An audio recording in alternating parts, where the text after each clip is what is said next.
Hello bachcho, let's see this question. Let n is greater than or equal to 2 be an integer.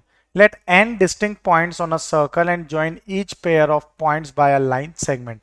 Color the line segment joining every pair of adjacent points by blue and rest by red.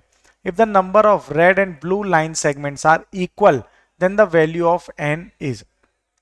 n की value हमें यहाँ पे find करनी है. So the key concept which is used over here is NCR, which is equal to n factorial upon n minus r factorial into r factorial. This key concept we're going to use over here to solve this question.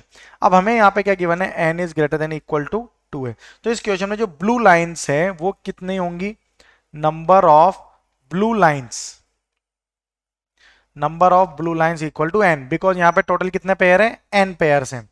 Clear.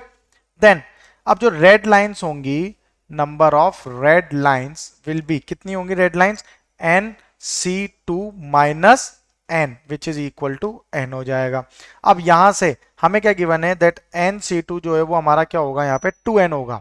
Clear है.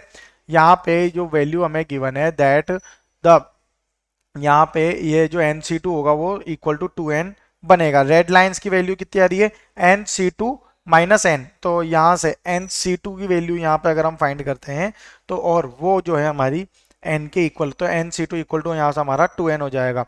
अब जो की concept जो हमने यहाँ पे पढ़ा है उसे यहाँ पर हम यूज करेंगे, that is NCR equal to n factorial upon n minus r factorial into r factorial.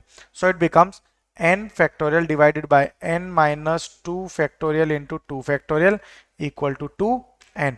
So it become n into n minus 1 into n minus 2 factorial divided by n minus 2 factorial into 2 equal to 2n. ये cancel out हुआ, क्या बचा, n square minus n equal to 4n. So it become n square minus n minus 4n equal to 0. Clear? So n square minus 5n equal to 0 हो जाएगा. अब इसे लिख सकते हैं n square equal to 5n. So n से n cancel out हो गया, क्या बचा, n इक्वल टू 5 बच गया यहाँ पे. तो वैल्यू कितनी आ गई, n is equal to 5. So our final answer is n is equal to 5. In this question we have to find the value of n only.